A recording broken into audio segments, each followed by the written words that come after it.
De fait, je vais partager le document et on va démarrer. Ici, on va partir de voilà.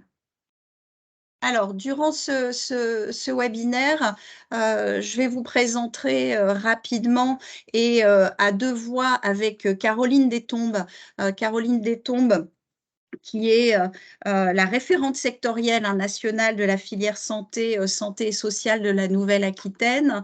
Donc on va vous présenter ce webinaire à 2 voix. Pour ma part, je vais vous présenter, dans les grandes lignes les engagements, qui sont présents dans la convention nationale.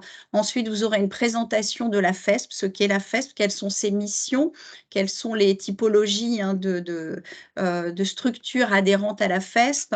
Ensuite, un focus sur les besoins en recrutement et nous illustrerons également, au travers de 3 témoignages, quelques actions phares, mises en place par, Pôle emploi dans le secteur, des services à la personne et nous terminerons par, les actions partenariales qui sont d'ores et déjà, prévues, et convenues avec la FESP, des actions partenariales à court terme et à moyen terme. Alors, tout d'abord, quelques petites informations pratiques sur la convention. Ça, c'est, vraiment, pour, on va dire, un peu cuisine interne Pôle emploi. Donc un rappel, cette convention est conclue pour, une durée de 3 ans. Donc elle a été signée le 29 novembre et donc, elle se terminera en novembre 2025. Cette convention, vous pouvez la retrouver, dans Buddy. Elle est enregistrée également dans Partenco. Tout le monde ne l'utilise pas, mais en tout état de cause, nous avons décidé à la direction générale, d'enregistrer toutes les conventions nationales sur Partenco. Donc vous avez, son référencement dans ce document. Donc, la convention nationale comprend 4 engagements.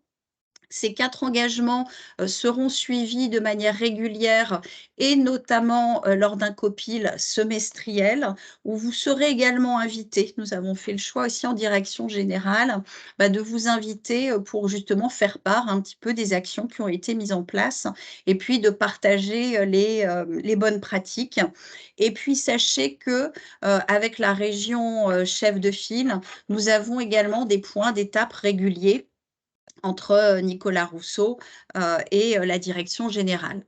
Alors, plus spécifiquement, cette convention donc, est articulée autour de 4 engagements. Pas de grande surprise pour vous, j'imagine. Un premier engagement autour de la connaissance des besoins en recrutement et surtout d'accompagner les entreprises, du secteur des services à la personne. Autre engagement, promouvoir les métiers et les formations dans ce secteur. Renforcer, troisième axe, les démarches inclusives et accompagner les dirigeants pour améliorer, un terme que nous employons de plus en plus, l'employabilité des entreprises. Et autre point qui est, assez spécifique à la FESP et on vous en expliquera pourquoi, de conseiller également les entreprises qui exercent en mode mandataire sur l'accès aux dispositifs de, Pôle emploi. Alors je vais plutôt le mettre en diaporama, ce sera mieux pour vous, pour suivre. Ça sera peut-être mieux. Hop, on regarde en même temps.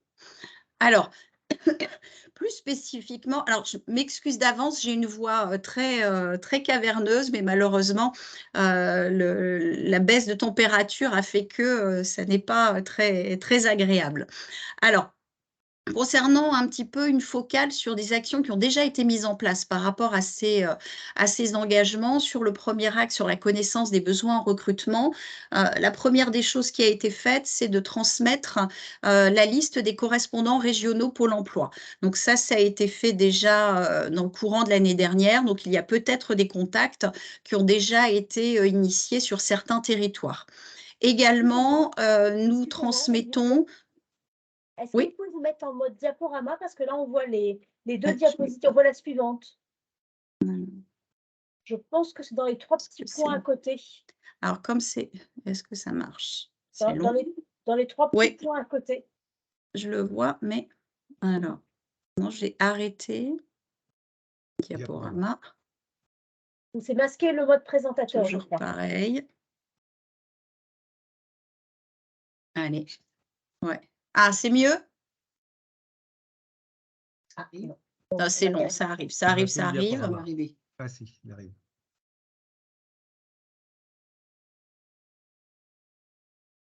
Je ne vois plus.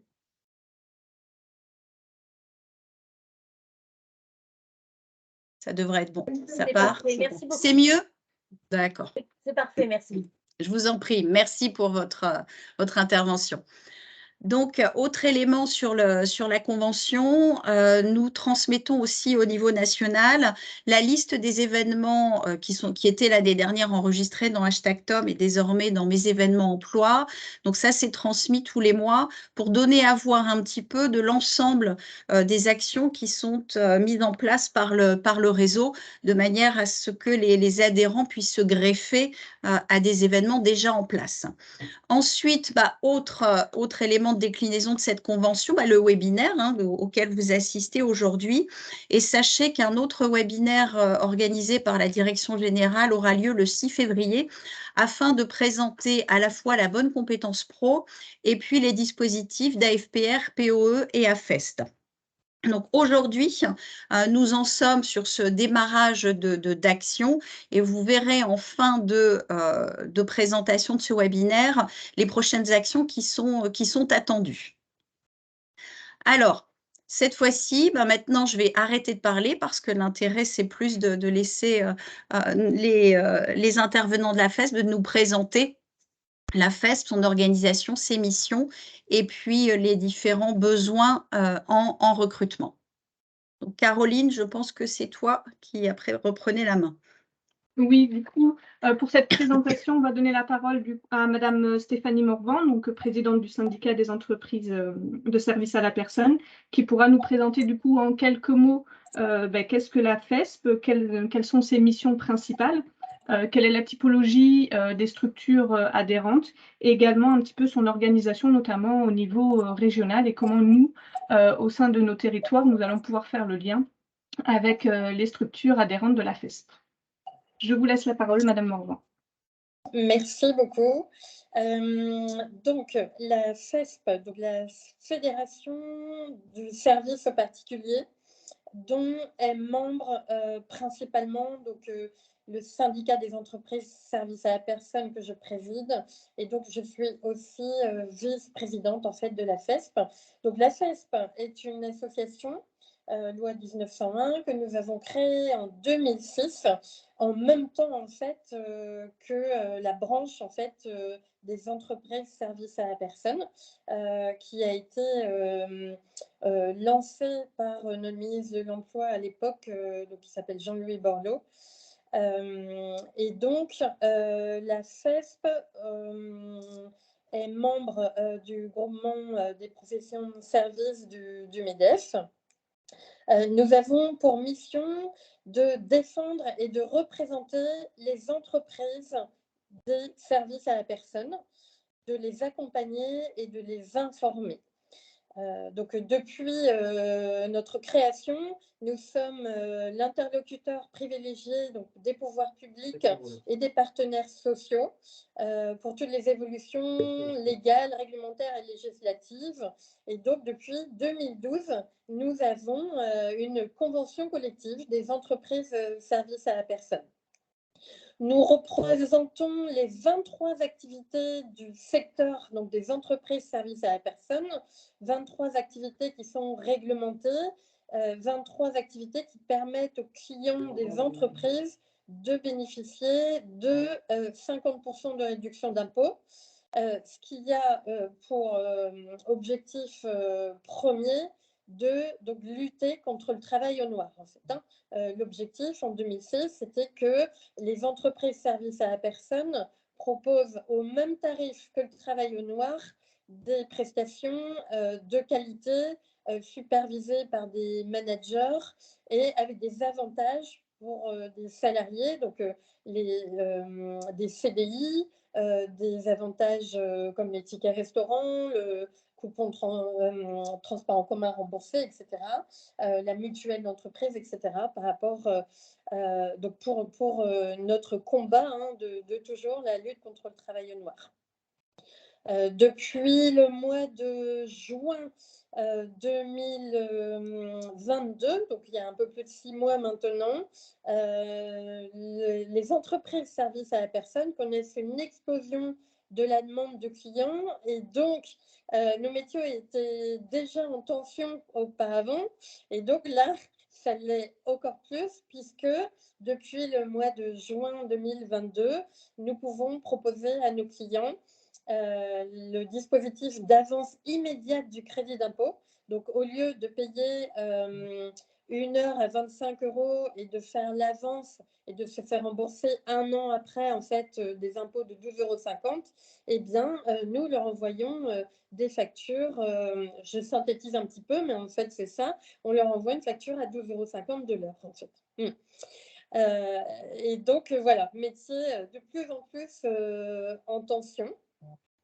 Donc 21 métiers, l'entretien du cadre de vie, la garde d'enfants et le maintien à domicile. Donc, ce sont les 3 grands métiers que vous devez bien connaître chez Pôle emploi. Donc, si je cite les noms des métiers, donc c'est assistante ménagère, garde d'enfants à domicile et assistante de vie. Et nous avons aussi d'autres métiers, donc le soutien scolaire, le jardinage, la livraison de repas à domicile, les hommes tout de main, donc avec qui effectuent des prestations de petits bricolages, etc. Voilà, et puis donc vous me posiez la question tout à l'heure, enfin vous posiez la question sur la taille des entreprises. En fait, nous avons donc 3600 adhérents, donc nous sommes la première fédération la plus représentative de France. Et donc nous avons aussi bien des très petites entreprises, donc de moins de 10 salariés. Nous avons aussi des moyennes entreprises, 50 salariés, 20 salariés, voilà. Et en équivalent temps plein, on arrive vite puisque nos métiers sont majoritairement à temps partiel. Donc, on peut avoir des entreprises qui sont composées de 100 salariés, par exemple, mais qui ne sont pas arrivés aux 50 équivalents temps plein. Et on a aussi des très grandes entreprises, donc de 20 000 intervenantes, 10 000 intervenantes, 5 000 intervenantes. On représente les 3 modes de possibilité en fait à nos clients de faire appel à des entreprises de services à la personne. Donc vous avez cité le mode mandataire et je suis heureuse que Pôle emploi accompagne les mandataires. Et donc une majorité de nos adhérents sont prestataires, donc c'est-à-dire qu'ils sont employeurs des intervenantes. Et puis, nous avons aussi quelques adhérents qui fonctionnent selon le mode de mise à disposition.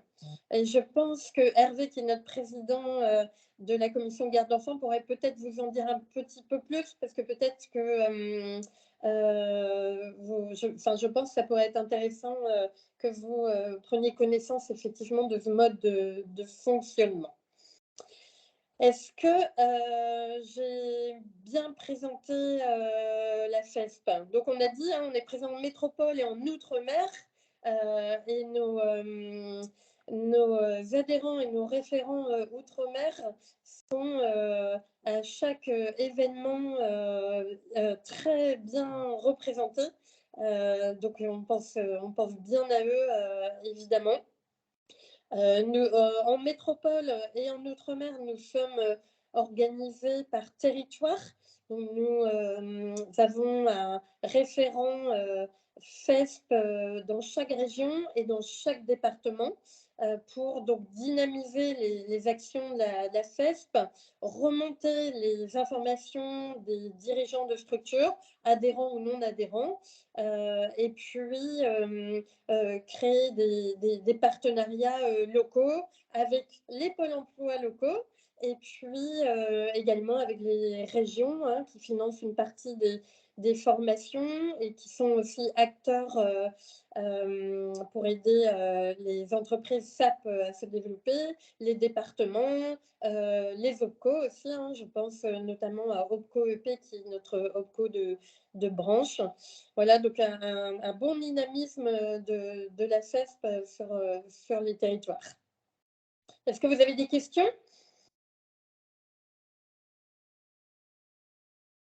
Oui, Karim de la région Centre-Val de Loire, offre de services entreprises, Pôle emploi. Vous parlez des référents, on aura leurs coordonnées pour éventuellement les contacter s'il y a besoin de monter des actions justement en partenariat avec Pôle emploi?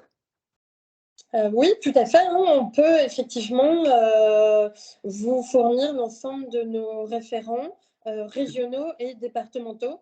Ça serait vraiment effectivement super que vous puissiez créer des partenariats et des liens étroits. Tout à fait, Oui. on va vous les fournir.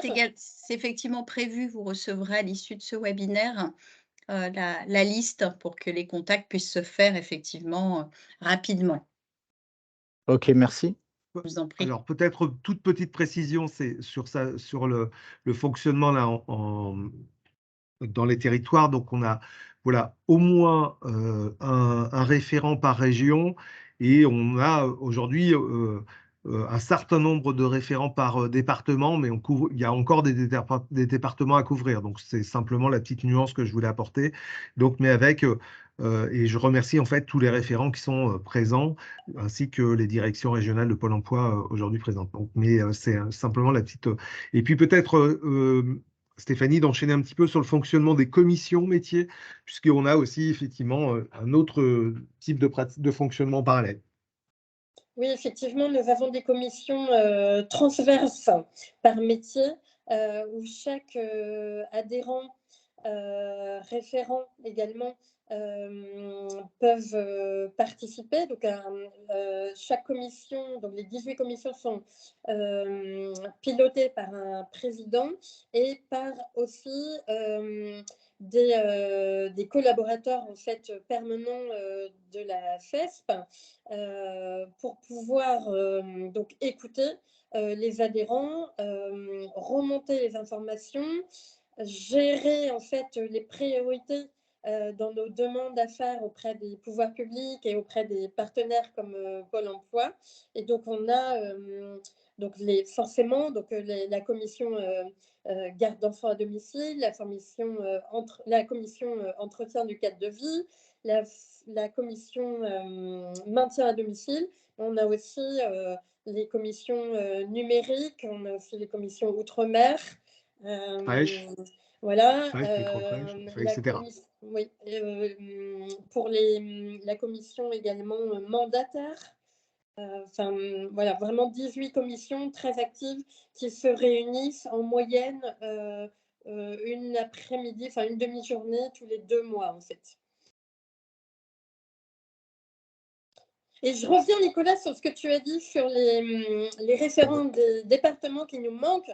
Mais quand on va leur dire qu'on a établi un super partenariat avec Pôle emploi, je suis sûre qu'on va avoir notre grille des départements qui va vite se compléter puisque que les dirigeants de structures de ces départements-là vont être vraiment intéressés à travailler avec Pôle emploi. Tout à fait. Ouais. Je vous remercie du coup, Madame Morvan et Monsieur Rousseau, pour cette présentation. Est-ce qu'il y a d'autres questions ou on peut passer à la suite? On voit ça Donc là, s'il n'y a pas d'autres questions, on va pouvoir continuer. Donc nous allons à présent aborder plutôt toutes les questions liées aux besoins en recrutement et notamment faire une focale sur certains métiers qui ont été tout à l'heure abordés effectivement par Madame Morvan. Donc là, il me semble qu'il y a plusieurs personnes qui vont prendre la parole. Peut-être Madame Morvan ou Madame Huppert pour la présentation des métiers d'assistante ménagère, Monsieur Hervé Lecat pour tout ce qui concerne la garde d'enfants à domicile et Monsieur Loïc Gobet ou Joël Francillo pour les métiers liés au grand âge, donc assistante de vie sociale et peut-être auxiliaire de puériculture. Donc je vous laisse la parole, messieurs, dames. Alors, est-ce que Marie-Pierre est là, présente ou pas? J'entends pas Marie-Pierre. Donc, ben, on va peut-être laisser la parole à Marie-Pierre. Non, on va peut-être laisser la parole à Stéphanie alors pour présenter voilà, le métier d'assistant ménager ou assistante ménagère. Donc, voilà, Stéphanie, est-ce que tu peux prendre... Et puis ensuite, on la donnera à Hervé. Ça marche. En fait, j'ai été présidente de la commission entretien du cadre de vie et du linge avant de prendre donc, cette mission de présidente du syndicat. Et donc, j'ai effectivement donné la main à Marie-Pierre il y a quelques mois. Mais donc, je peux effectivement très bien vous parler de ce métier d'assistance ménagère. En fait, donc, actuellement, il y a 80 000 assistantes ménagères. Allez, on va dire il y a quelques hommes quand même sur les 80 000. Allez, peut-être il y en a 500 des hommes. Il n'y en a vraiment pas beaucoup. On a essayé, hein, il y a une structure qui a même vraiment beaucoup communiqué, mais voilà, c'est un métier qui attire pas les hommes. Donc ça, c'est quelque chose, voilà, on essaie, mais voilà. Donc c'est vraiment un public donc, de femmes, voilà. Je pense qu'il faut que vous le sachiez parce que on a de temps en temps des conseillers Pôle emploi qui sont déçus en fait de ne pas réussir à faire rentrer sur le poste d'assistant ménager, donc des hommes, mais c'est vraiment très difficile. Donc 80 000 et le besoin actuellement, il serait de 10 000 supplémentaires, mais on n'arrive pas à recruter les profils. Le métier d'assistante ménagère est un vrai métier. Donc, au sein de la fédération, et notamment Nicolas, moi et Marie-Pierre, nous sommes en train de mener un combat, c'est celui de créer un diplôme spécifique au métier d'assistante ménagère.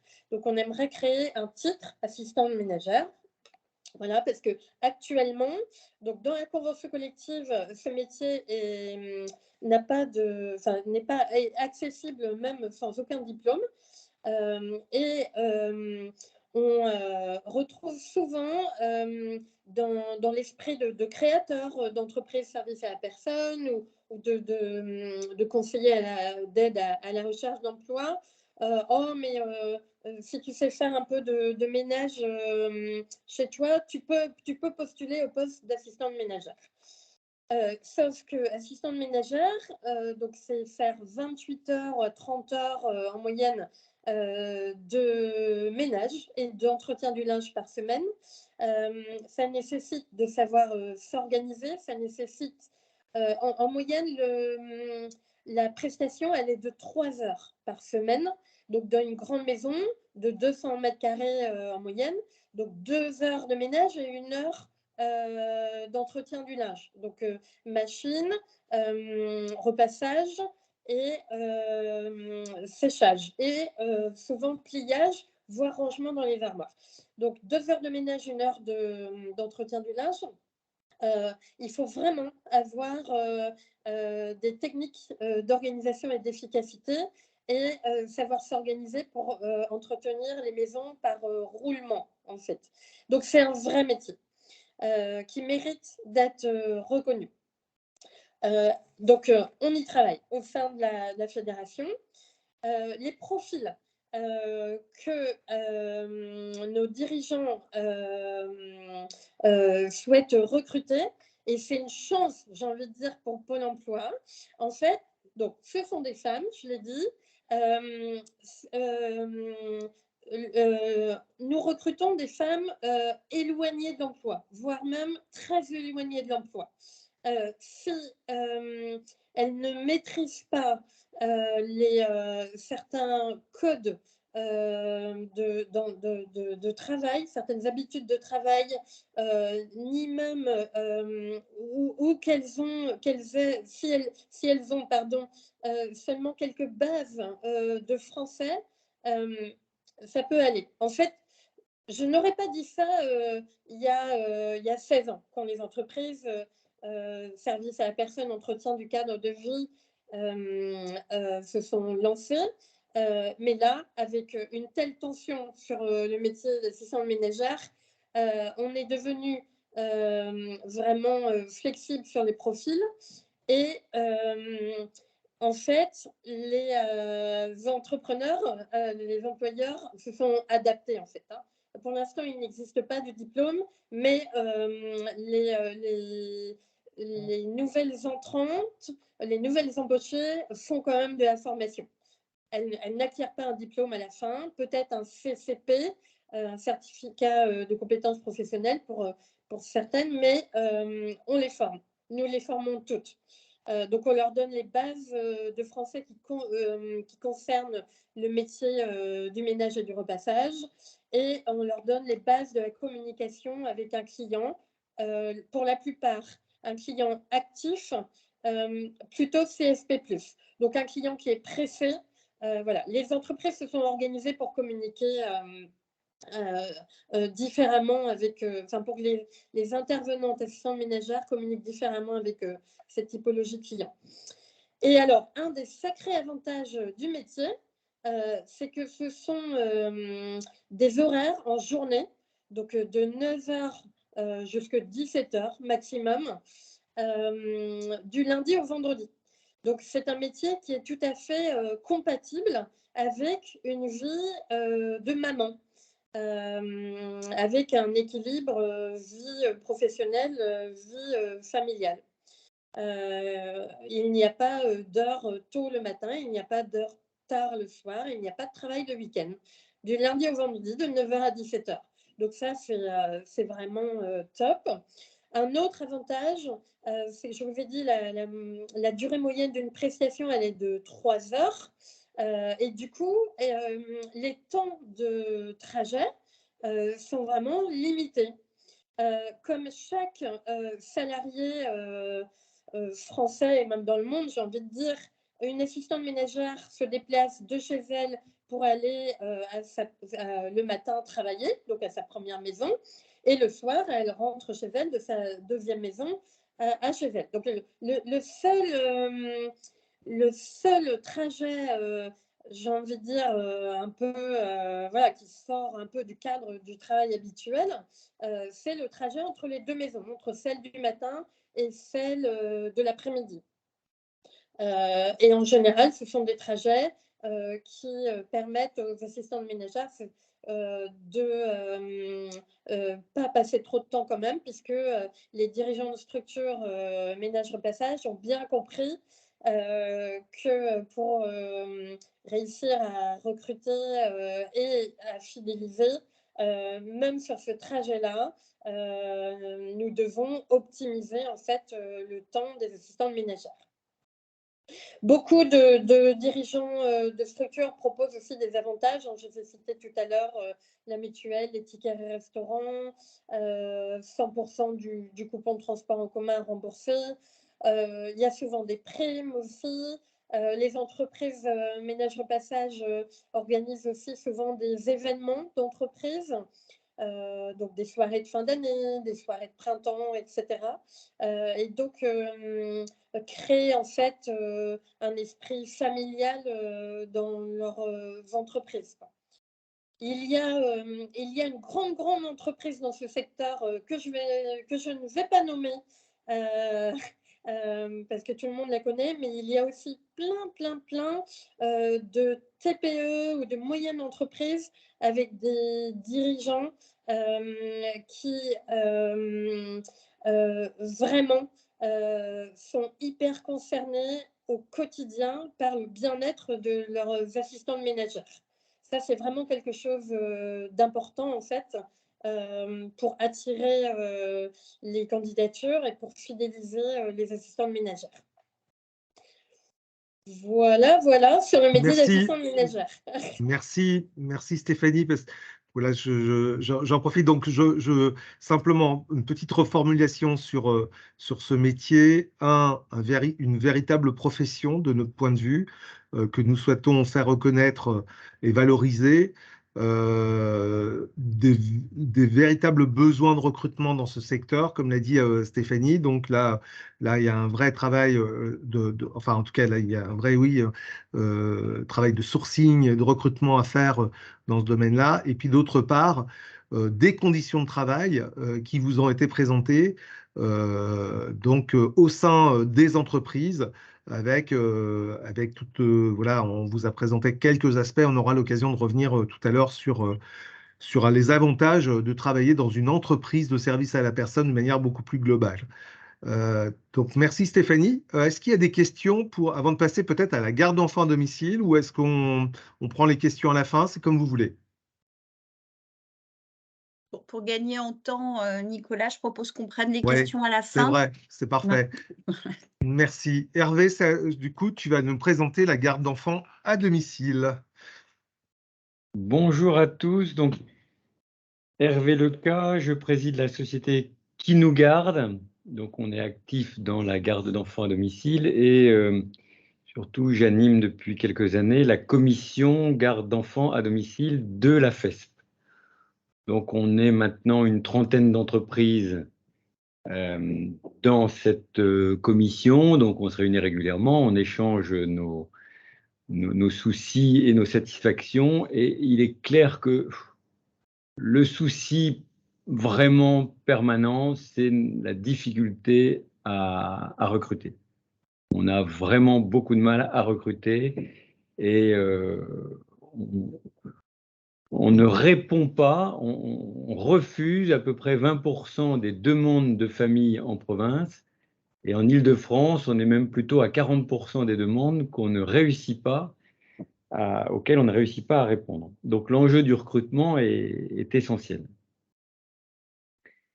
On représente, nous, entreprises de la FESP, on a tous ensemble, collectivement, à peu près 70 000 familles clientes qui font travailler 70 000 intervenantes. Alors, je parle très souvent au féminin parce que je pense que c'est encore plus féminin que l'assistante ménagère. On a peut-être 1 ou 2% de nos intervenants qui sont des hommes.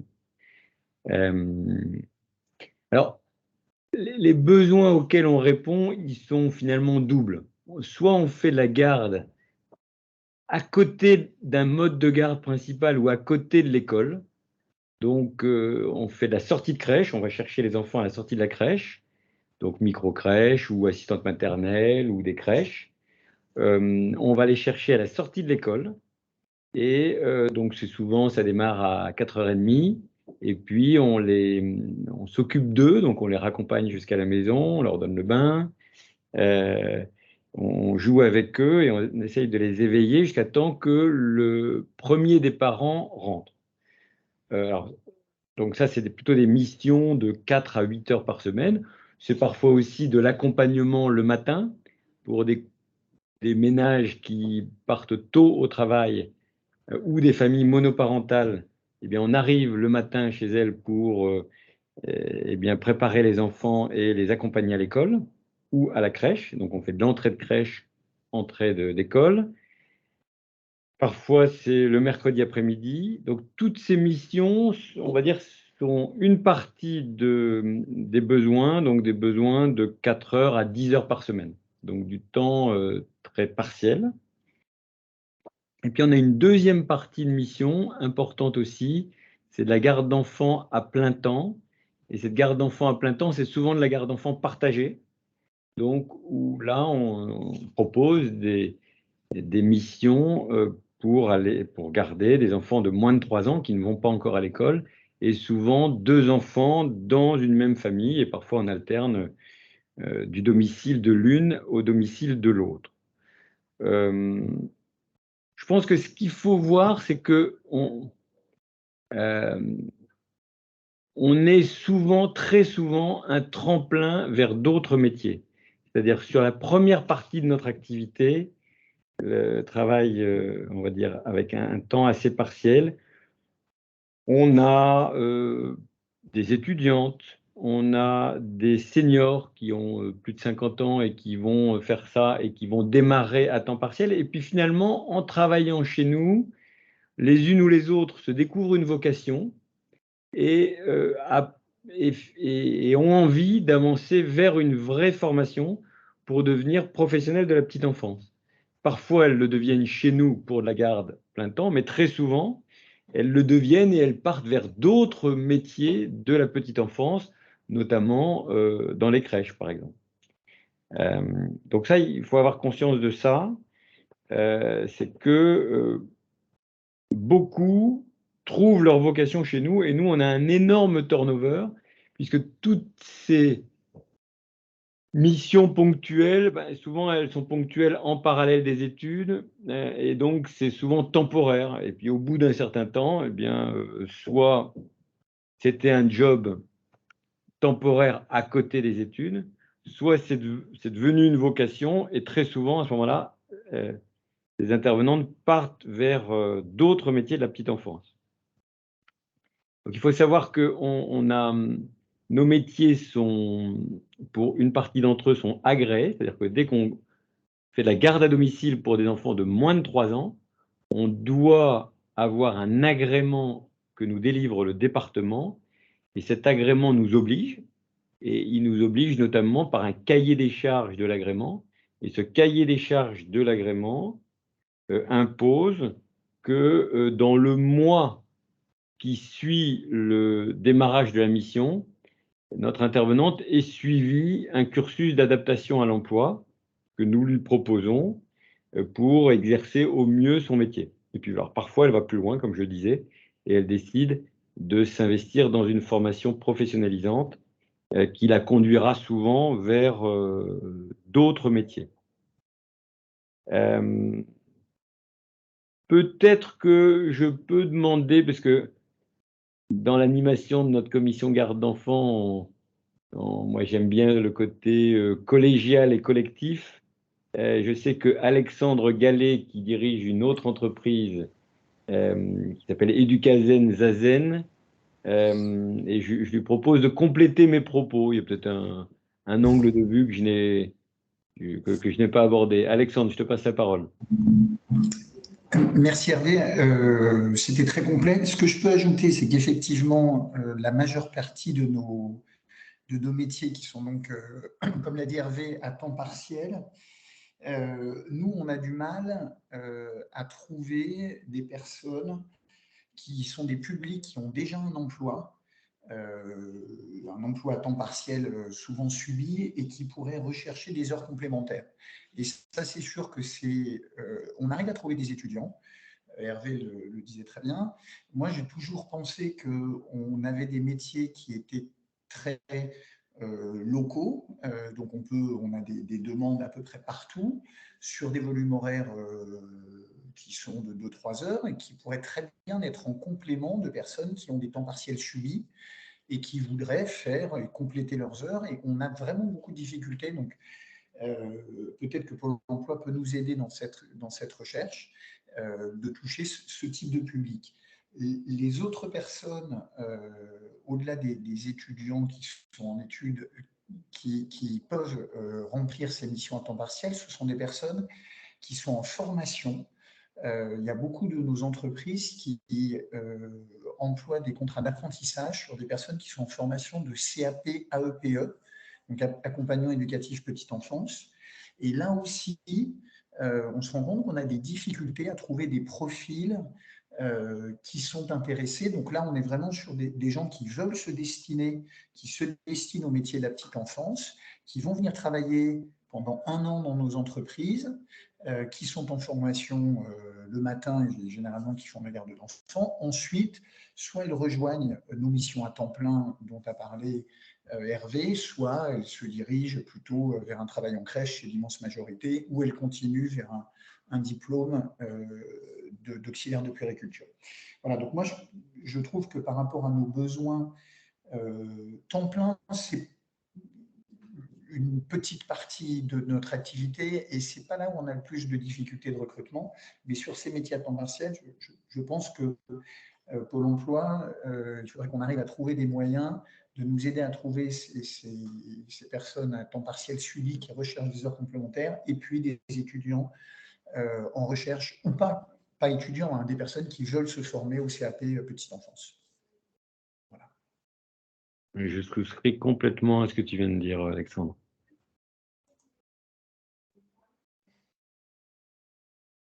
On a fini pour la garde d'enfants. Parfait, merci, merci Hervé.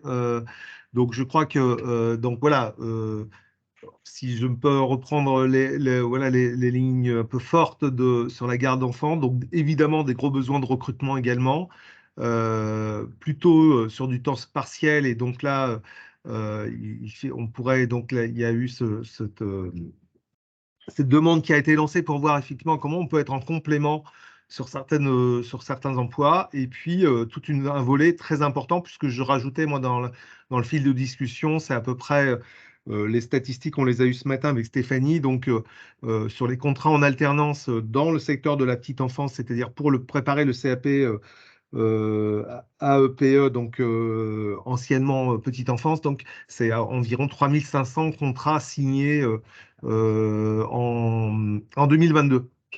Donc voilà, et on reviendra un petit peu après sur les conditions d'emploi dans nos entreprises de manière générale.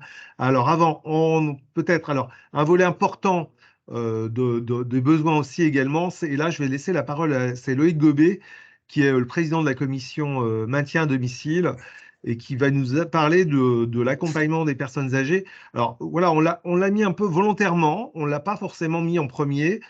Bon, souvent, on en parle beaucoup en premier avec des tensions fortes sur le marché du travail, hein, évidemment.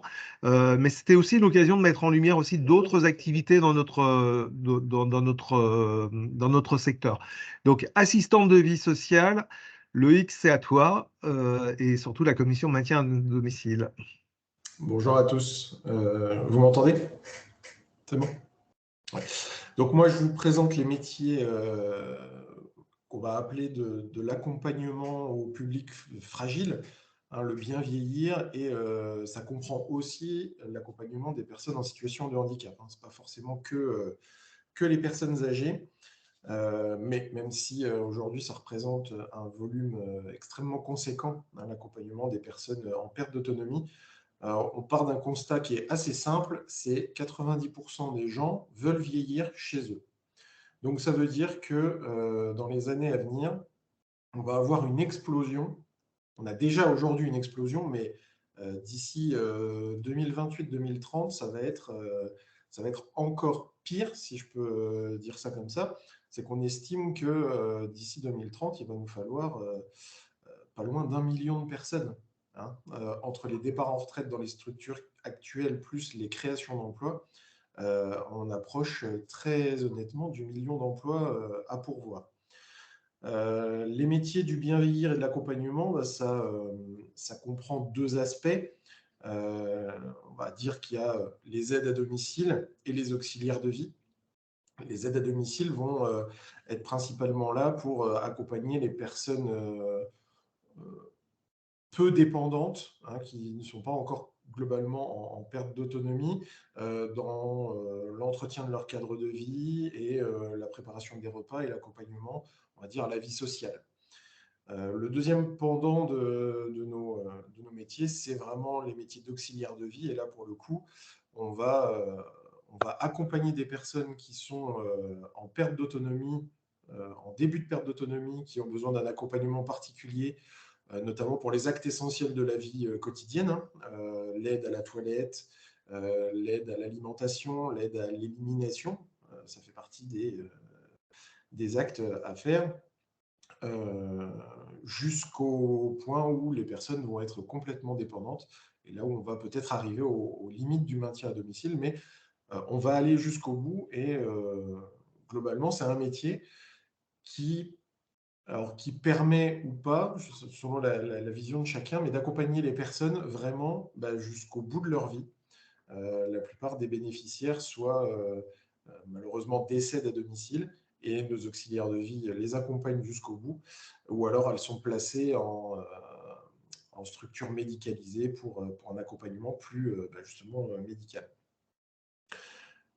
Ces métiers de l'accompagnement, du bien vieillir et du handicap, alors sur la partie aide à domicile, ne nécessitent pas forcément de qualification particulière dans un premier temps. En revanche, les auxiliaires de vie, elles, doivent nécessairement être formées, diplômées ou pouvoir justifier d'une expérience d'au moins 3 ans. Alors justifier sur de vrais justificatifs, certificat de travail, contrat de travail, etc. Mais par contre, c'est des parcours qu'on peut intégrer au sein des structures qui vont les accueillir. C'est-à-dire qu'on peut embaucher quelqu'un comme aide à domicile et la faire évoluer vers un poste d'auxiliaire de vie avec des parcours de formation en interne. C'est vraiment des parcours assez intéressants et je pense que le parcours, on n'en a pas forcément parlé dans les autres métiers, mais ça va quand même rejoindre tous les métiers du service à domicile, c'est qu'il y a des évolutions possibles dans tous ces métiers-là. Les évolutions, alors évidemment, tout le monde ne va pas évoluer dans ces directions-là, mais les métiers d'encadrement de nos services sont ouverts aussi à des gens de terrain. On n'a pas forcément parlé de cette évolution, des gens qui pourraient intégrer les bureaux après quelques années pour gérer les plannings en tant qu'assistant d'agence ou des postes de chargé de clientèle ou des responsables de secteur qui vont piloter une espèce de chef d'équipe qui vont piloter des équipes sur le terrain et pourquoi pas envisager justement d'évoluer jusqu'à des postes de responsable d'agence. Ça se voit de plus en plus, l'évolution et la promotion interne, c'est quelque chose qui marche très bien dans notre secteur d'activité et je pense que c'est aussi à souligner. Sur les profils de postes qu'on va pouvoir proposer, nous on a dans le maintien à domicile la possibilité de proposer des postes en fonction du souhait des bénéficiaires, des futurs salariés des structures, c'est-à-dire le temps plein, le temps partiel. Vu la diversité des tâches qu'on a à accomplir chez les personnes âgées, il est assez facile de pouvoir proposer des temps pleins. C'est souvent pas possible pour le candidat qui va postuler, mais cette différence de temps de travail va être possible. Bon, après, il y a différents modes d'intervention, et Stéphanie en a parlé tout à l'heure, le mode prestataire, le mode mandataire, le mode mise à disposition, etc. Tout ça, ça existe aussi pour le maintien à domicile. Et puis voilà, un petit peu, le tour des métiers qu'on peut proposer et la manière dont ça se décompose. Peut-être, Loïc, nous rappeler un petit peu les conditions d'emploi. Voilà, qu'est-ce qui est pratiqué dans le secteur. Tout à l'heure, on l'a mis pour les autres activités. On est en grande majorité sur du CDI. Je pense qu'on est exactement dans les mêmes logiques, avec pour une partie. Enfin voilà, est-ce que tu peux nous décrire un petit peu ces conditions d'emploi en fait? Oui, c'est ça. Dans 90% des cas, on va proposer un CDI, ça c'est certain. Le temps plein, le temps partiel, je l'ai évoqué, ça va être au choix du candidat qui va pouvoir intégrer les structures. Je pense qu'il y a une prise de conscience dans les entreprises de services à domicile qui est l'équilibre entre la vie pro et la vie perso. Aujourd'hui, on avait dans les années passées un turnover qui était gigantesque et les questions de qualité de vie au travail ont été bien prises en compte par le secteur, notamment par les entreprises adhérentes de la FESP, parce que c'est vraiment des axes de travail qu'on a valorisés. Et on part d'un principe simple, hein, c'est bête à dire, mais un salarié qui sera bien dans son emploi, qui va avoir un bon équilibre entre la vie pro et la vie perso, va être content de venir travailler, fera du bon travail, restera fidèle à son entreprise et procurera des prestations de qualité aux bénéficiaires qu'il va accompagner. Donc, c'est vraiment un deal gagnant-gagnant entre la structure, le bénéficiaire et le candidat qui va intégrer la structure. On a aussi donc l'aménagement des plannings, la prise en compte des frais kilométriques, tous les déplacements qui seront effectués pour le compte de l'entreprise vont être pris en charge. Il y a certaines structures, alors évidemment, ça ne concerne pas forcément les structures les plus modestes, mais la mise à disposition de véhicules, ça peut être envisagé. Il y a plein d'avantages sociaux qui sont mis en place dans les entreprises, notamment la rémunération, qui a tendance à être supérieure au minimum conventionnel parce qu'on sait qu'on a besoin d'attirer, qu'on a besoin de fidéliser. Et puis voilà, tout un tas d'aménagements. Après, structure par structure, il y a des choses qui sont intéressantes à prendre en compte. Mais globalement, le secteur se veut de plus en plus attractif, en tout cas. Merci Loïc. Peut-être, alors, avant de, voilà, je vois que la diapo qui est sur voilà, les 10 bonnes raisons de travailler pour une entreprise, donc on aura l'occasion de revenir, mais peut-être laisser quelques minutes, en tout cas, à Joël Francilione, qui peut représenter aujourd'hui les crèches, et nous parler un petit peu des besoins en crèche, parce qu'il y a véritablement, dans la petite enfance, des vrais besoins, des vraies problématiques de recrutement également, en particulier d'auxiliaires de périculture, et d'éducatrices de jeunes enfants. Joël, est-ce que tu veux prendre la parole quelques minutes pour nous en parler? Merci Nicolas, bonjour à tous. Très, très rapidement, hein, l'accueil collectif, ce qu'on appelle les crèches, souffre exactement des mêmes problématiques en termes de personnel. Aujourd'hui, on estime à peu près le besoin immédiat à un peu moins de 10 000.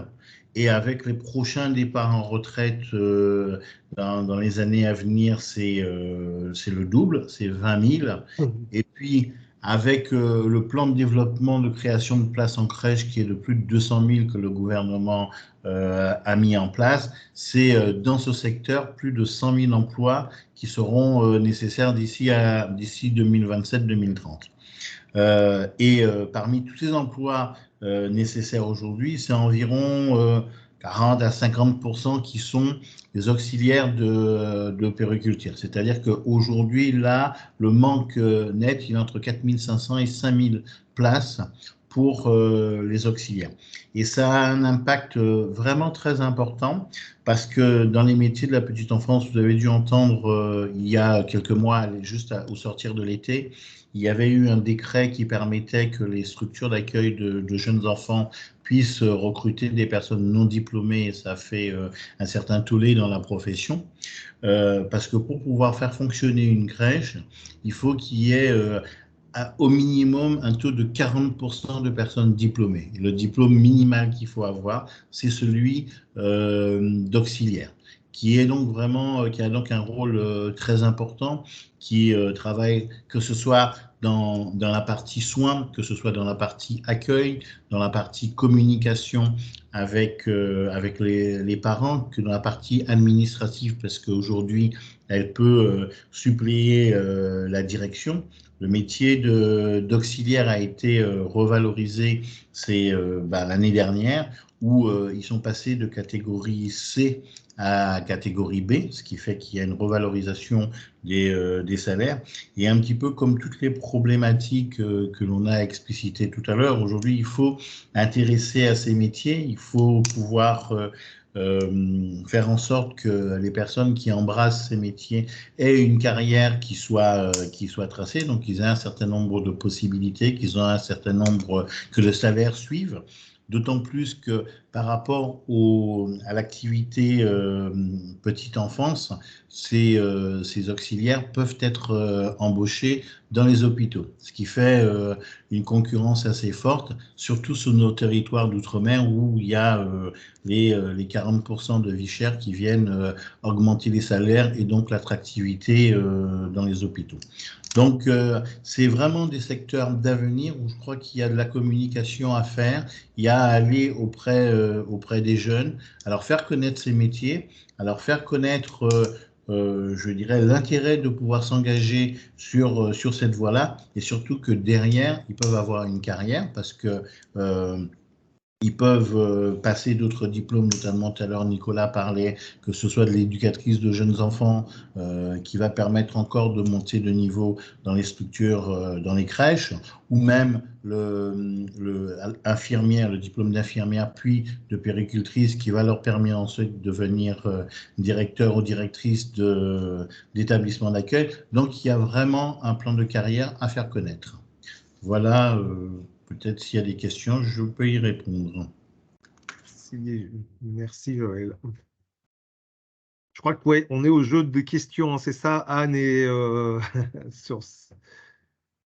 Est-ce que vous avez des questions peut-être, puisqu'on a, on est désolé, mais on a effectivement, voilà, c'est un peu descendant sur notre présentation, mais en même temps, c'était important aussi que vous nous entendiez parler de nos métiers. C'est ce qu'on avait un peu défini avec Anne et son équipe. Je vous propose qu'on enchaîne, comme au niveau du timing, on a un petit peu dépassé Oui, alors temps. moi je pense qu'on peut gagner du temps, puisque la dernière, en tout cas, là, ça a les 10 bonnes raisons de travailler pour une entreprise, ça a été déjà exprimé par chacun, donc je pense que vous l'avez dans le diaporama, mais vous voyez bien que les salariés aujourd'hui sont, voilà, ont des perspectives, ont des garanties, ont des conditions de travail qui ont été réfléchies et des prises en charge ou des avantages à certains moments. Donc ça, on ne va pas revenir sur ces aspects-là. Je crois que ça a été dit dans les différentes interventions. C'est important de l'avoir en tête. Alors, c'est le plan d'action, peut-être qu'on revienne sur le plan d'action, voilà, entre nous, parce que effectivement, comme tu l'as dit, Anne, en introduction, l'objectif, c'était vraiment de lancer la rencontre entre nos référents régionaux et territoriaux avec les directions régionales de Pôle emploi. Je crois qu'il y a une diapo spécifique sur la rencontre. Oui. L'idée, mais on y reviendra. Juste avant de passer au plan d'action, je voudrais quand même faire témoigner trois régions évidemment. sur des actions qui sont mises en place pour donner un peu en illustration quelques idées fortes à la fois de partenariat. Madame Morvan parlait aussi de partenariat avec les départements, les OPCO. Et puis, je ne sais plus si c'est Monsieur Leca qui parlait aussi, ou Madame Morvan également, de l'importance du sourcing. Donc, sur le sourcing, notamment, il y a une région qui a déployé un dispositif, si on peut employer le terme dispositif, sourcing recrutement. Donc, je vais passer la parole, du coup, à Laurence Gervex, qui est chef de projet d'OMEX, santé et services à la personne dans la région Auvergne-Rhône-Alpes. Merci à vous, merci Anne. Alors, on est dans le même bureau, alors on va essayer de ne pas... Voilà, du coup, je vais parler comme ça. Donc, on a lancé donc, dans la région Auvergne-Rhône-Alpes un dispositif donc, appelé Sourcing Recrutement. Donc, c'est un appel à projet qui était construit de manière conjointe avec l'ARS et l'ADRET, c'est bien entendu Pôle emploi. Donc, il est destiné, donc, cet appel à projet aux entreprises du secteur de la santé, médico-social et services à la personne. Et l'objectif, l'intention, c'est de pouvoir recenser et répondre aux besoins de ces employeurs avec des solutions construites donc, avec ces entreprises en s'appuyant de l'offre de service de Pôle emploi.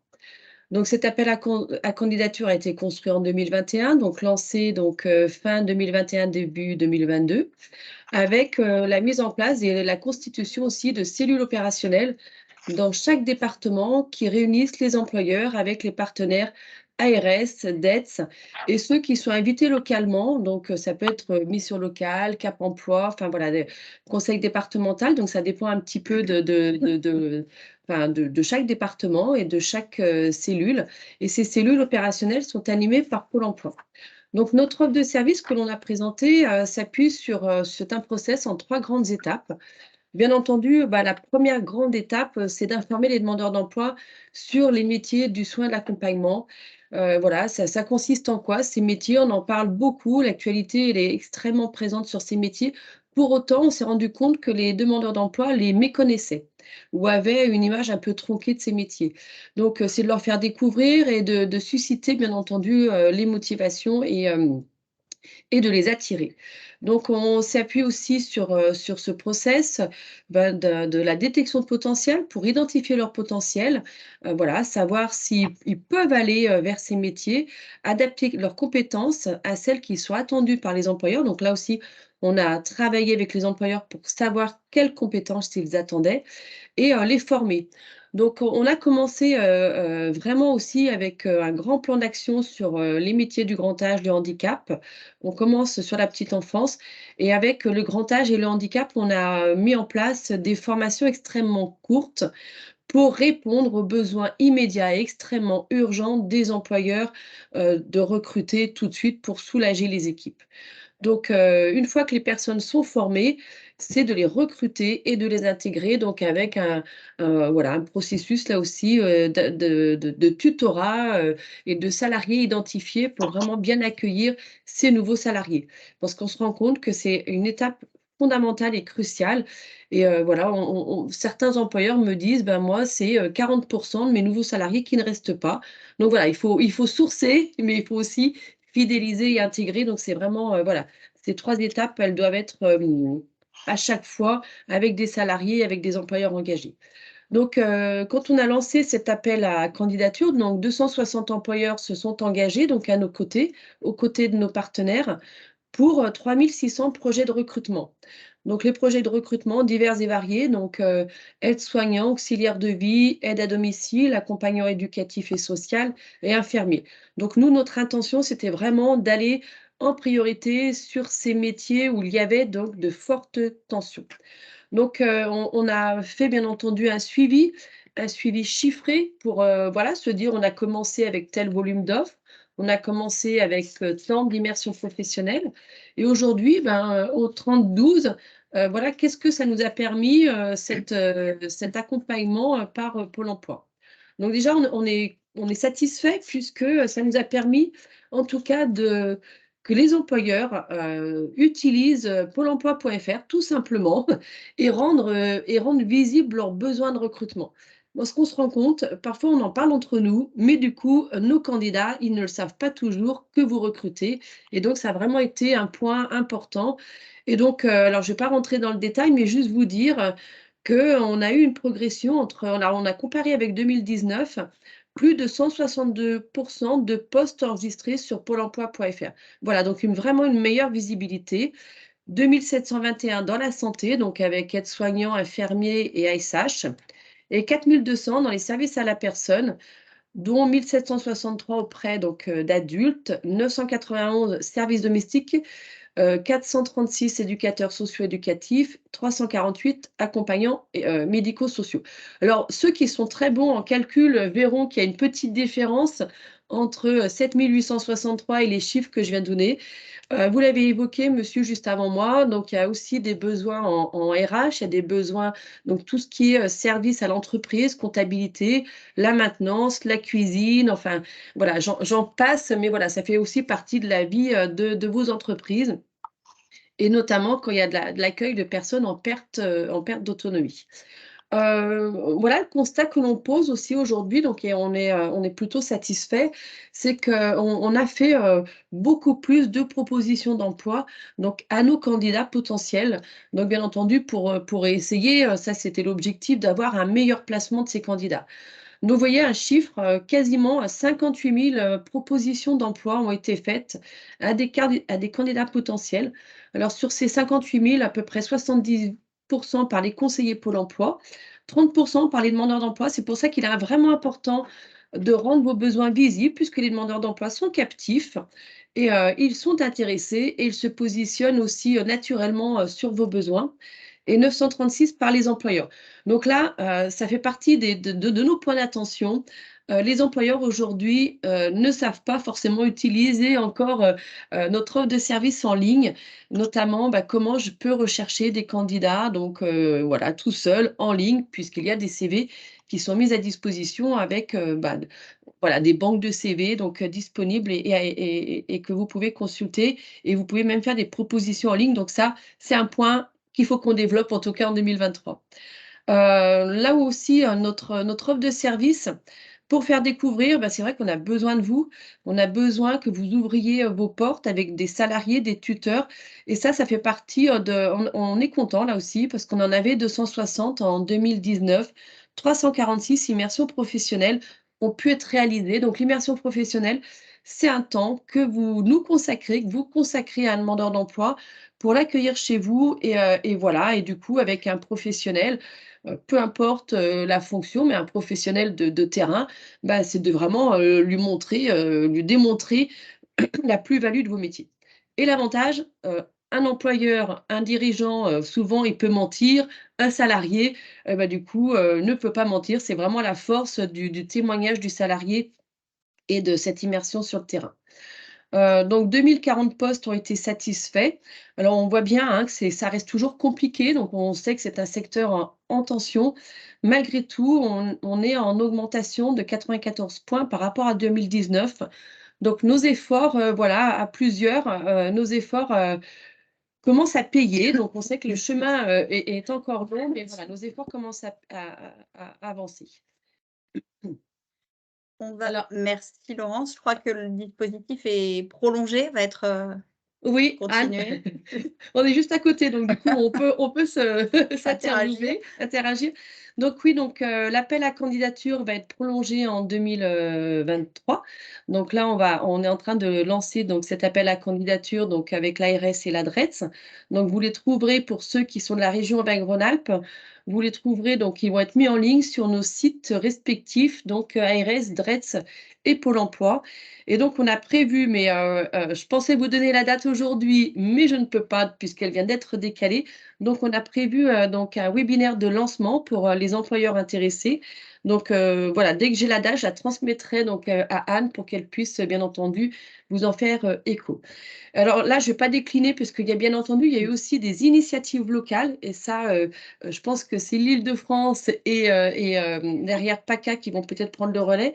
Mais en tout cas, en région Auvergne-Rhône-Alpes, des initiatives locales avec des formations extrêmement courtes qui ont été mises en place de 70 heures à 245 heures avec la mobilisation des employeurs. On est en train aussi de mettre en place des escape games validés avec les employeurs parce que, voilà, on se rend compte que nos demandeurs d'emploi ont besoin de moments interactifs et ludiques pour vraiment découvrir les métiers.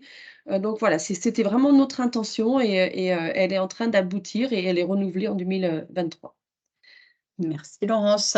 Merci Anne. Je vais passer la parole du coup aux Hauts-de-France.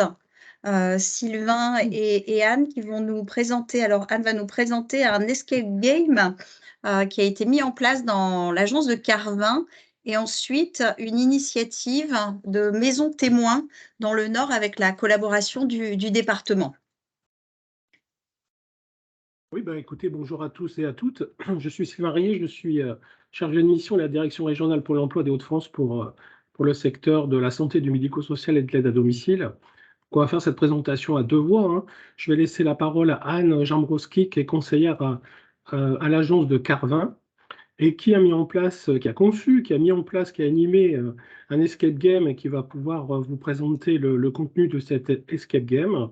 Et puis, je vous dirai quelques mots aussi sur un projet qui est en cours d'aboutissement avec le département du Nord sur la mise en place de ces maisons témoins. Mais Anne, je te laisse la parole. Merci Sylvain. Bonjour à toutes et à tous.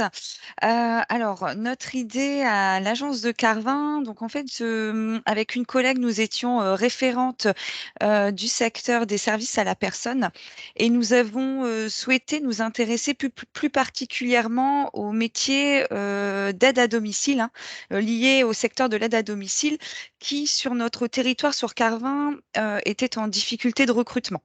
Nous travaillons régulièrement avec 3 structures carvinoises et également du côté de nos demandeurs d'emploi, nous constations des réticences et certainement également une méconnaissance de ce secteur d'activité.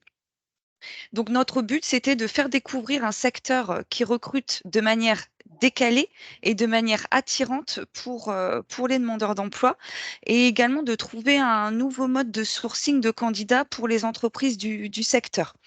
L'escape game, qui est à la base un jeu, peut être modélisé de sorte à devenir un véritable outil donnant aux entreprises une vision plus claire des compétences, des soft skills d'un candidat. Ainsi, l'escape game peut servir pour découvrir un secteur d'activité, un métier, et même aussi peut servir dans le cadre d'un recrutement. Nous avons donc imaginé un parcours des services à la personne à base d'épreuves permettant à la fois de découvrir des aspects du métier des services à la personne, mais aussi de mettre en valeur les compétences des demandeurs d'emploi. Nous avons donc réuni nos 3 employeurs autour d'une table pour parler de notre projet. Nous avons également évoqué leurs besoins, mais aussi leurs difficultés à recruter. Il faut savoir que ces 3 entreprises sont ouvertes à la formation par le biais, par exemple, de la POE, donc préparation opérationnelle à l'embauche, et donc acceptent les personnes débutantes. Nous avons travaillé conjointement sur les épreuves de l'action. Donc, au niveau des épreuves de cet escape game, donc notre escape game est un parcours itinérant dans la ville de Carvin. 3 épreuves de 20 à 30 minutes dans 3 lieux différents. 3 épreuves ouvertes et accessibles à tous, orientées vers les métiers de l'aide à domicile, mettant en lumière les compétences, la posture de chaque participant et permettant de faire vivre une journée type d'un assistant de vie, d'un aide à domicile, d'un aide ménager. 3 équipes de 5 personnes, 3 maîtres du jeu, c'est-à-dire qu'on a demandé à ces employeurs de participer pour que ces employeurs puissent observer les comportements, la posture et déceler les compétences de chaque candidat.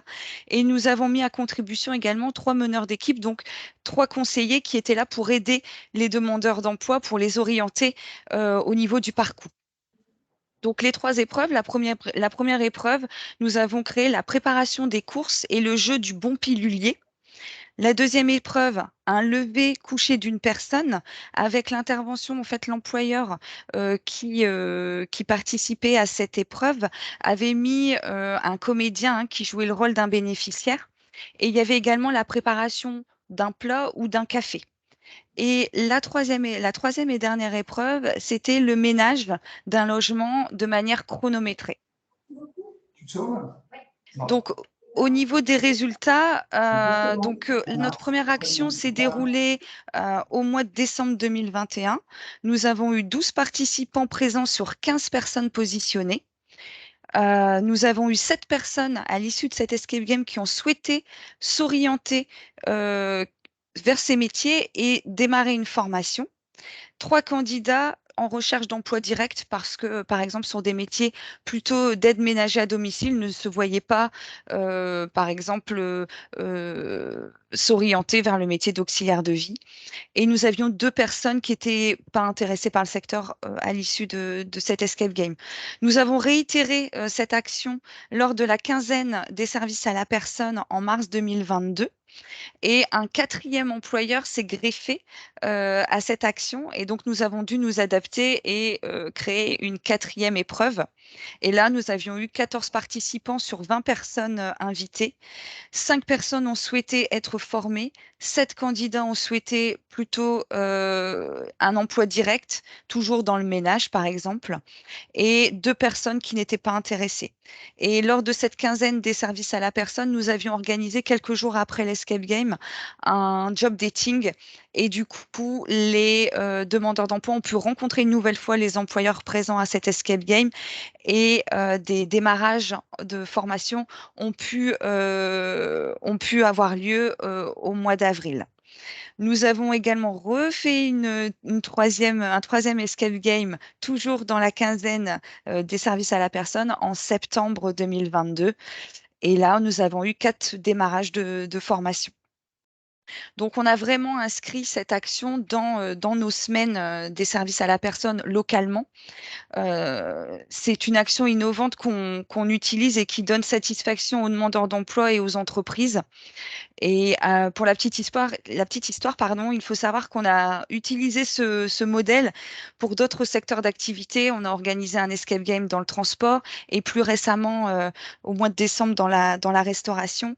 Et ces 2 actions ont été également également de très belles réussites, puisqu'on a eu un taux de présentéisme important et des recrutements ou des entrées en formation.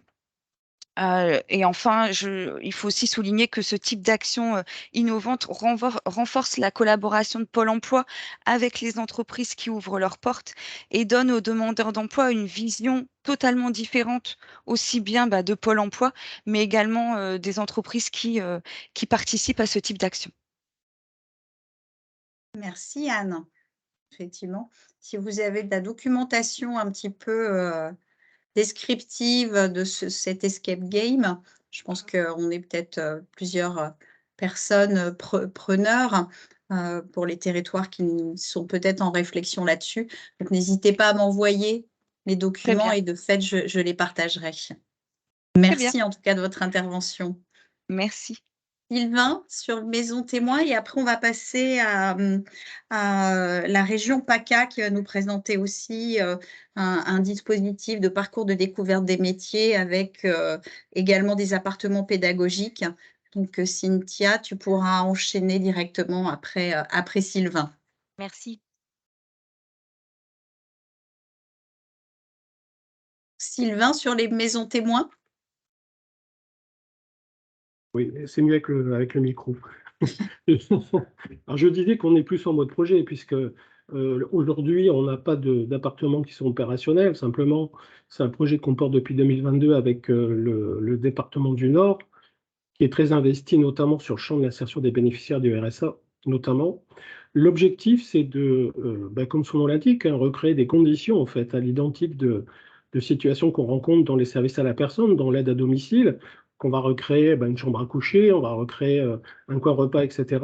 Le but, c'est de remettre en situation les demandeurs d'emploi. On est toujours dans cette logique de découverte des métiers, en fait.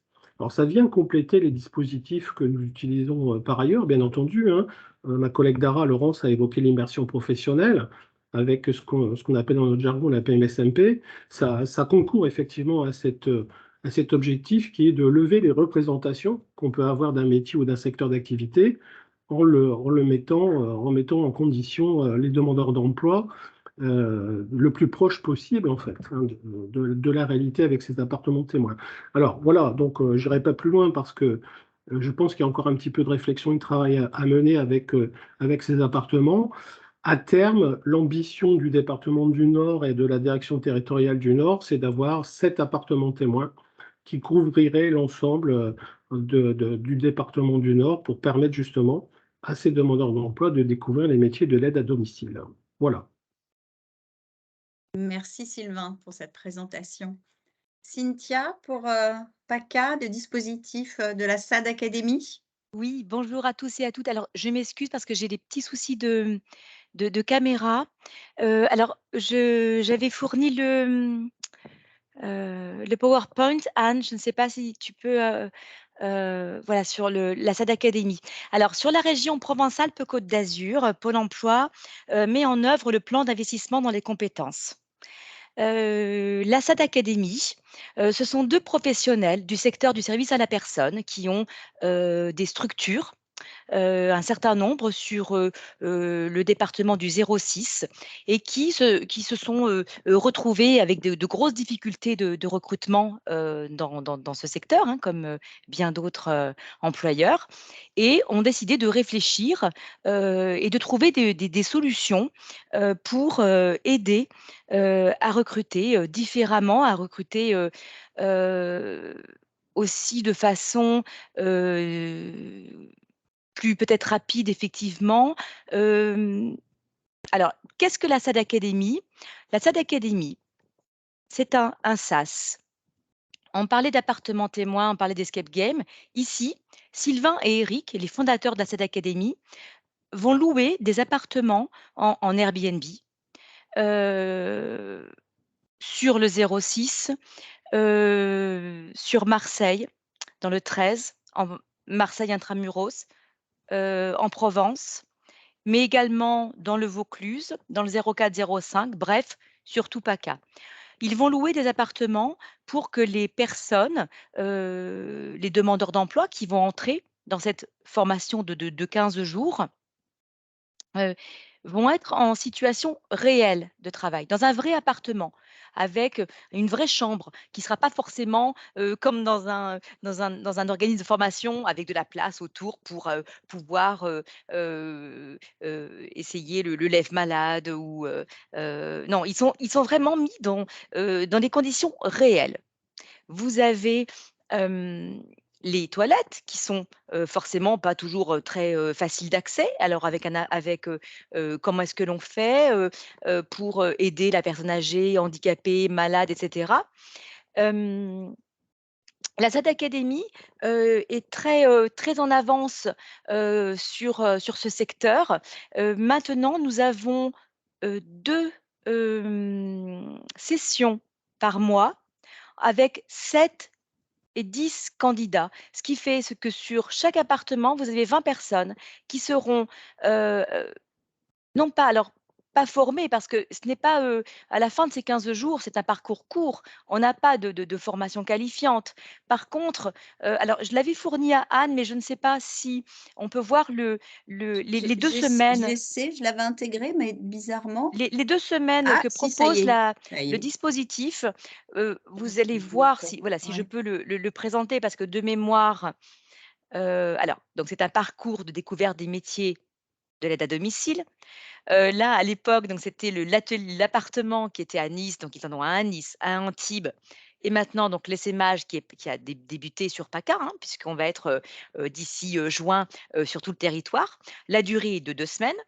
Ce qu'ils font et qui est très intéressant, c'est que le repas du midi est offert, ce qui veut dire que le groupe reste soudé parce qu'on remarque que bien souvent, les stagiaires, ne suivent pas la formation jusqu'au bout. Il y a parfois des personnes qui abandonnent. Là, le repas du midi, pour les personnes aussi qui n'ont pas les moyens forcément, de pouvoir s'offrir un repas, eh bien, ils restent tous ensemble dans cet appartement et c'est vrai que pendant les 15 jours, ils sont vraiment tous, ensemble et il y a une belle cohésion de groupe.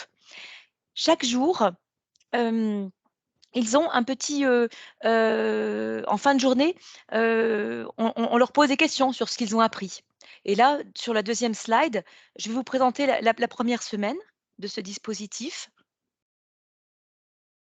Le lundi, donc, présentation du dispositif. Par exemple, sur Marseille, on a donné rendez-vous aux 10 candidats, à une adresse précise, à une heure précise. Il n'y a que moi qui me suis perdue. Les candidats étaient bien à l'heure et étaient bien présents, voilà, ils ont trouvé l'adresse, ils ont trouvé le lieu,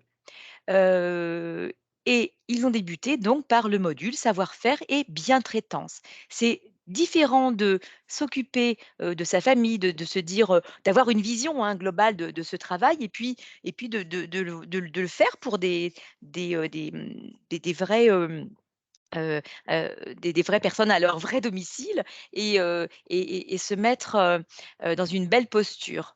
Le mardi, vous avez une infirmière qui va venir pour, réaliser les soins d'hygiène, apprendre les soins d'hygiène et des techniques de manutention. Alors aussi bien pour que les personnes ne se, blessent pas et puis pour, prendre soin, de la personne, en question. Le mercredi, vous avez une sensibilisation à la posture, au savoir-être, la communication et le reporting parce que là aussi c'est très important et là, heu, également en fin de journée, on vous pose des questions sur ce que vous avez appris. Est-ce qu'ils ont retenu ou pas? Le jeudi, entretien, travaux ménagers. On sait bien que, ça prend part, si vous voulez, une grande part, hein, sur ce secteur. Là, ce qui est un petit peu différent, c'est qu'on va, essayer de réaliser, comment dire? Heu, D'intégrer la personne âgée, de lui demander de l'aider, de venir, vraiment participer parfois, mais tout doucement avec cet apprentissage. Le vendredi, la nutrition. On sait que c'est les personnes, âgées, c'est compliqué de se nourrir parfois. Vous avez une nutritionniste qui va intervenir le vendredi. Dans l'appartement, qu'aura loué, la SAD Academy et puis le vendredi soir, les évaluations. Sur la semaine qui suit, vous avez, le lundi, ça va être sur la prochaine slide, le lundi, c'est la journée d'immersion. Ce qu'il faut savoir, c'est qu'avant ce programme de la SAD Academy, nous proposons la détection de potentiel. Alors, en Provence-Alpes-Côte d'Azur, nous avons, avec la région Sud, réalisé un programme sur la détection de potentiel. C'est attirer des personnes sur un secteur en particulier. Nous avons fait passer 10 000 tests de détection de potentiel à nos demandeurs d'emploi sur l'année 2022, bien sûr aidés par la région Sud. Donc, détection de potentiel, bien souvent, nous le réalisons donc au sein de la SAD Academy. Et puis ensuite, commence le parcours de ces 15 jours. Sur la deuxième semaine, je voulais vous le présenter pour terminer. Immersion. Et là, au préalable, nous avons donc déjà rencontré les employeurs. À chaque départ, il y a des webinaires qui sont réalisés avec les employeurs du secteur. Donc, une quinzaine d'employeurs pour 10 demandeurs d'emploi. Les employeurs s'engagent à avoir donc des personnes en immersion au sein de leur structure, au sein d'un particulier, avec cette journée du lundi. Et par contre, là aussi, nous avons pu intégrer l'immersion facilitée. On leur montre aux employeurs comment aller sur cette plateforme et réaliser ces immersions de façon très, très facile. Le mardi, c'est prévention et secourisme. Là, il n'y a pas le diplôme à la clé. Par contre, il y a déjà les premiers soins qui sont appris. Le mercredi, également technique de manutention. Et le jeudi, simulation de vieillissement et handicap avec, vous savez, la combinaison de vieillissement que j'ai d'ailleurs moi-même essayé. Et là, vous avez les stagiaires qui vont les stagiaires vont savoir ce que ressentent les personnes âgées. Et puis le vendredi, une prise en charge de personnes avec des troubles cognitifs. On va aller un petit peu plus loin parce qu'il y aura peut-être des personnes qui seront intéressées pour passer une formation plus complète après ces 2 semaines à la SAD Academy. Alors, j'ai vu l'intervention sur la petite enfance. On travaille sur d'autres projets sur la petite enfance. Aujourd'hui, je proposais simplement ce programme sur uniquement les services à la personne. Voilà, donc c'était une idée qui a été reconnue. Ils sont lauréats du PRIC. Vous pouvez les retrouver sur LinkedIn. Voilà, donc ça fonctionne très bien. 2 sessions par mois, ça veut dire que, voilà, une vingtaine de candidats sont disponibles après ces sessions. Voilà, et ça fonctionne très bien. Merci Cynthia pour cette présentation. Nous avons avec Caroline voulu donner à voir hein, sur trois actions un petit peu différentes pour aider aussi les personnes présentes de la FESP et leur donner quelques idées de ce qui peut se faire dans le cadre des rapprochements avec chacun d'entre vous sur les territoires, ce qui nous amène à la dernière partie de ce webinaire où nous allons enchaîner sur ce que Nicolas présentait, hein, ce qu'on peut raisonner en termes de plan d'action. Donc, l'idée à l'issue de ce webinaire, donc vous recevrez, Nicolas va me transmettre la liste des correspondants régionaux et départementaux de la FESP que vous recevrez incessamment sous peu pour que vous puissiez prendre contact avec ces correspondants et voir un petit peu l'état de leurs besoins, de manière à soit se greffer sur des actions déjà préidentifiées ou mettre en place des actions spécifiques. Nous allons aussi constituer un calendrier de webinaires à l'attention des adhérents de la FESP. Donc, il y en a déjà un en février de programmé. Il est fortement probable que sur certaines thématiques, je vous sollicite pour co-animer ces webinaires sur des sujets très opérationnels, notamment sur la thématique de la MRS et des ateliers de détection de potentiel, sur la thématique également du recruter autrement. Voilà, c'est important aussi d'identifier d'autres typologies de recrutement et on le voit au travers des 3 interventions qui ont été faites. Et puis, 3 points particuliers. Donc là, je vais plutôt passer la main à Nicolas, notamment pour parler très rapidement, pour conclure. Et je suis désolée d'avoir débordé un petit peu de ce timing. C'est une première sur nos webinaires. Donc, pour les prochains, je prévoirai un petit peu plus de temps. En tout état de cause, on va terminer sur une échéance qui est une échéance nationale voulue par le gouvernement courant mars. Donc, pour l'instant, côté Pôle emploi, nous n'avons pas d'information qui nous a été revenue, enfin, qui nous a été transmise. Et je vous tiendrai au courant avec également Caroline sur le sujet. Et le Tour de France FESP. Donc, Nicolas, si tu peux Oui, intervenir oui, sur tout ces champs-là. simplement. Non, mais voilà, tout simplement pour vous dire que nous, déjà, la première échéance, c'est déjà une rencontre. Et ça, je crois que c'est important, une rencontre entre les directions régionales et nos référents en région. Donc ça, c'est hyper important, au moins pour faire, puisque vous l'avez vu, l'état des lieux, des besoins sur l'ensemble des activités, pas seulement d'ailleurs sur les activités de maintien à domicile, enfin en tout cas puisque là, effectivement, il y a une vraie mobilisation, mais on voit bien qu'on a besoin aussi dans la garde d'enfants, on a besoin dans les crèches, on a encore besoin, je le répète, sur les métiers d'assistants ménagers. Donc ça, c'est important qu'on imagine aussi des dispositifs assez innovants, attractifs pour ces métiers-là, dans lesquels éventuellement nous sommes prêts à nous mobiliser pour vous accompagner, pour vous aider. Donc voilà. Alors évidemment, on ne va pas rater cette journée nationale des aides à domicile qui devrait être autour du mi-mars. Voilà, il y a eu des dates déjà d'exprimer, mais je ne suis pas sûr qu'il y en ait une complètement arrêtée. On parle du 17, en tout cas c'est la dernière information que j'ai, qui est le 17 mars.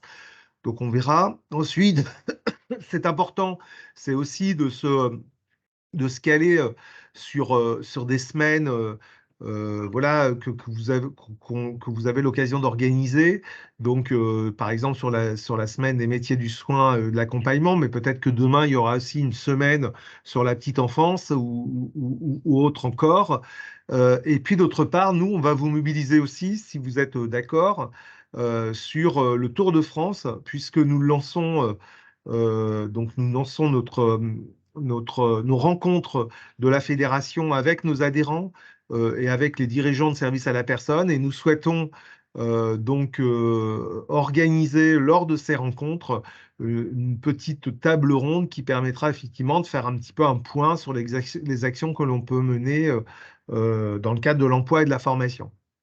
Ça vous permettra aussi, je pense, aux directions régionales de voir un peu aussi, voilà, nous, sur quoi on s'investit aussi. On aurait plein de choses à dire, hein, évidemment, mais en particulier sur la formation. Enfin, on est vraiment, voilà, je crois que vous avez en face de vous des entreprises responsables qui ont bien conscience qu'ils s'engagent sur l'accompagnement de leurs salariés. Et donc, ça se traduit vraiment concrètement par des leviers de formation. Donc, voilà. Donc, et nous, donc, voilà, on va vous laisser un petit peu vous rencontrer. Même, à mon avis, c'est déjà le cas. Hein, moi, quand j'ai des retours des référents, c'est que déjà, vous êtes déjà, enfin, il y a déjà des contacts assez importants avec Pôle emploi. Là, c'est peut-être une étape un peu plus de formalisation et peut-être d'action plutôt innovante. Et puis, à travers ça, effectivement, on rythmera ces éléments-là par des visioconférences sur des thématiques de façon à nous faire avancer tous ensemble. Merci Nicolas. Donc pour résumer sur ce que vous recevrez à l'issue du webinaire, donc le document qui vous a été présenté, je vais vous envoyer également un questionnaire de satisfaction parce que sur le secteur de la santé, c'est le tout premier webinaire. Donc nous innovons avec la FESP. Donc pour savoir un petit peu si ça correspond à vos attentes et puis quels seraient vos besoins également sur de prochains webinaires. Et puis, comme je vous l'ai dit, nous avons une volonté au niveau de la direction générale de vous impliquer également dans les copiles. Donc, pour le prochain copile que l'on organisera avec la FESP, voilà, je reviendrai vers vous pour avoir des informations sur l'avancement des contacts qui ont pu être pris ou des actions qui ont été mises en place. Sur le Tour de France, juste, si on a quelqu'un de l'Île-de-France présent au webinaire, il y a d'ores et déjà une date qui est planifiée. Donc, voilà, je vais mettre en lien Nicolas avec les collègues de l'Île-de-France, puisque c'est prévu pour le 14 février, à moins que les collègues étaient déjà informés. Je ne sais pas s'il y a quelqu'un de l'Île-de-France qui est présent. Pas forcément, hein, je ne suis pas sûr qu'on ait communiqué encore. Bonjour, je suis avec Fabienne Desrames pour le secteur de la santé et on n'avait pas, enfin moi, en tout ce qui me concerne, je n'avais pas la date. D'accord. Fabienne, tu l'avais toi? Je sais pas. Non, On verra à ce moment-là. Oui, n'hésitez pas à nous contacter. vous allez vous mettre en contact, je vais vous mettre en contact pour que vous puissiez et y participer et voir les thématiques d'intervention. Encore une fois, merci à toutes et à tous. N'hésitez pas si vous avez des questions qui vous viennent à l'issue de ce webinaire. Moi, je les transmettrai à nos interlocuteurs de la FESP pour, pourquoi pas, constituer une foire aux questions. Je vous souhaite une très bonne fin de journée. Merci, mesdames et messieurs de la FESP d'être intervenus. Et puis, on se souhaite de beaux projets à venir, du moins sur cette année 2023. Merci à vous aussi également. Merci à toutes et à tous. Merci beaucoup. Au revoir. Merci, au revoir. Au revoir. Au revoir. Au revoir. Au revoir, bonne soirée.